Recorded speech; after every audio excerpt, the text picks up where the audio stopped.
Hi there, welcome to Grain TV. It is Monday, April 10th, and an up day in the markets. Let's take a look at GrainEdge's trading platform and see what the trade action was like.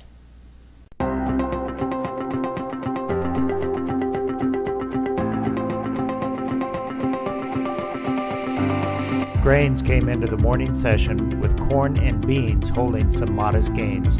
At one point on Sunday, beans had been up as much as 7, but backed off overnight on weak data from the palm oil markets. The opening bell saw no firm direction for the complex, but by 9 o'clock Central Time, corn started to find buyers, while beans moved to retest the lows overnight. Going into the close, corn traded at the day's highs and held that mark all the way into the last minutes of trade. On the close, corn was up 7.5. Welcome back. Let's take a look at some of the news that was shaping the market today. Let's start, first of all, overnight, soybeans were trading higher going into the Sunday night open, and that was really driven by heavy rains over the weekend in Argentina, where some areas saw as much as 6 inches of rain over the weekend. So that has some concern about flooding potential and the potential quality losses that may happen down there. But when we got later into the session, palm oil took it on the chin, hitting a 6-month low after monthly stocks figures were up sharply, higher than expected, and so that really sort of put the bean market on a defensive mood heading into the morning session today. Other news out this morning, we did have flash sales from USDA, this time 101,000 metric tons of corn sold to unknown destinations. And looking ahead, after the market closed today, USDA will release their crop progress condition report. In wheat, they look for, or traders are looking for, a slight improvement in the wheat quality of the crop. Ratings are expected to be about 52% good to excellent versus last week's reading of 51% good to excellent. We will also get our first glimpse of the U.S. pace on corn planting. Traders are looking for about 4% of the U.S. corn crop to be planted. Now, looking ahead at the forecast, over the next few weeks, it will be pretty wet with continuous storm systems running through the Midwest, not necessarily dropping substantial amounts of rain, but enough rain and consistent rain over the next 2 weeks to potentially slow down the planting pace. So that is not necessarily driving the market higher at this juncture, but it is certainly helping give the market a bottom, if you will, especially in corn, which we saw today with a little bit of an improvement going into the WSDA report. Let's take a look at export inspections on the week. These numbers were a mixed bag, with corn coming in on the light side at 1.1 million metric tons versus last week's 1.48 million metric tons. Soybeans coming in a very sharply higher number at 833,000 versus last week's 627, and wheat coming in a respectable 641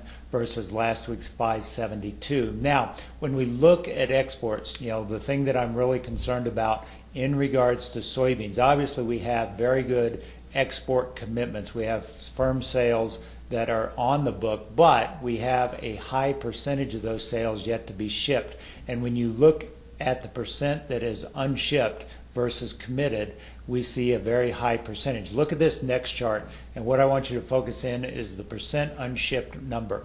This year, 2016 marketing year, we are currently standing, as we are at the end of the 1st of April, at 14% of our total commitments have not been shipped. Historically, in the last 4 years, that number has only been 7% to 7.9%. So very high percent that is unshipped, which potentially means they could be canceled. Now, on the next column, you will see the change in exports between the March crop report and the final number. So in other words, did the USDA see higher exports later in the year versus where we're at this time of year? And what you see, like for example, last year in 2015, which of course was a very strong year in the market where we had the $3 rally, we only had 7% of our crop, or 7% of our exports booked, and we had a very high increase in exports later in the marketing year. Now, what I want you to look at is that 2011, 2010.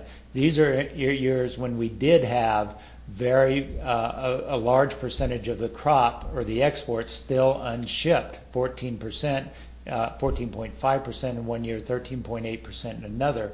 But we saw exports actually either improve or decline in that year. And what was the common denominator in these 2 years? And what you'll see in this next slide is if you overlay South American production's forecast or the change in their production over that time period, what you see is that has a dramatic impact. So look at 2011 and 10. In 2011, the South American crop was 8.5 million metric tons lower than projected in March. So in other words, the crop got smaller than what we thought in March, and that led to a big rebound or big improvement in exports of 87 million bushels that year. Conversely, in 2010, when we were sitting around 14% of our shipments uncommitted, we saw South America have a much better than expected crop, 5.8 million metric tons, and our exports declined. So the bottom line, I think, is in this year we have high amount of our exports that have not been shipped yet, 14%, and we have a likely very large crop that will continue to grow. Tomorrow we will see what USDA holds for us, but chances are we're going to see that South American soybean crop continue to ramp up higher, which in my estimation means potential cancellations and potentially lower soybean forecasts going ahead. But let's switch gears and look at what USDA is expected to cover tomorrow. Here are the expectations for the U.S. carryout. Let's start first with these numbers. Basically, everything is expected to inch higher in terms of old crop stock carryout. Not surprising.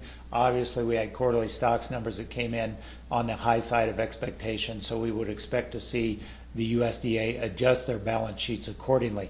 Now, everyone will be watching the South American numbers. Specifically, Brazil is where they're expected to show the biggest revision. And if you look at Brazil's soybean estimate, USDA has it at 108.